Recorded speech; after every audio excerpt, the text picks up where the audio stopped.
مفتی طارق مسعود special.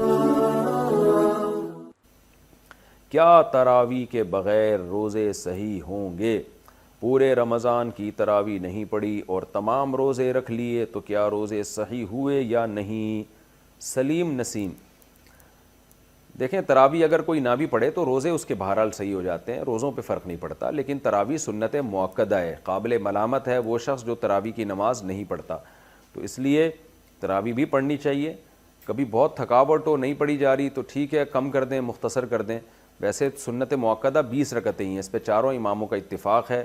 حضرت عمر رضی اللہ تعالی عنہ سے 20 رکعتیں ثابت ہیں، اور شروع میں اسلاف میں ہمیں 16 رکعتیں بھی ملتی ہیں، 20 سے زیادہ بھی ملتی ہیں، لیکن بعد میں جب تحقیق ہوتی چلی گئی تو چاروں امام اس پر متفق ہو گئے کہ کم سے کم تراویح کی رکعتیں 20 ہیں۔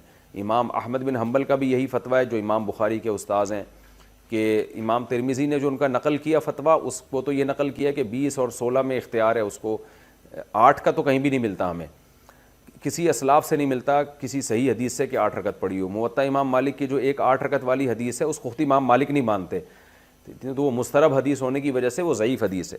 تو موطا امام مالک میں بھی 20 رکعتوں کا تذکرہ ہے، اور بھی ہمیں بہت ساری روایات میں زیادہ تر میں 20 رکعتوں کا تذکرہ ہی ملتا ہے، اس لیے امت کا اس پر اجماع ہو چکا ہے کہ 20 رکعتیں۔ یہ اجماع ہونے کے بعد پھر اختلاف پیدا کیا ہے 20 سے کم، بعض لوگوں نے فتویٰ دیا کہ 20 سے کم۔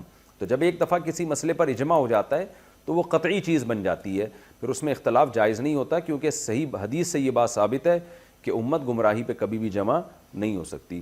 تو اس لیے آپ 20 رکعت تراویح پڑھا کریں، لیکن اگر آپ نہیں پڑھتے تو روزہ بہرحال آپ کا ہو جائے گا، لیکن روزے کی اہمیت تراویح سے کروڑہ گنا زیادہ ہے، کیونکہ روزہ تو بہرحال اسلام کا ایک رکن ہے۔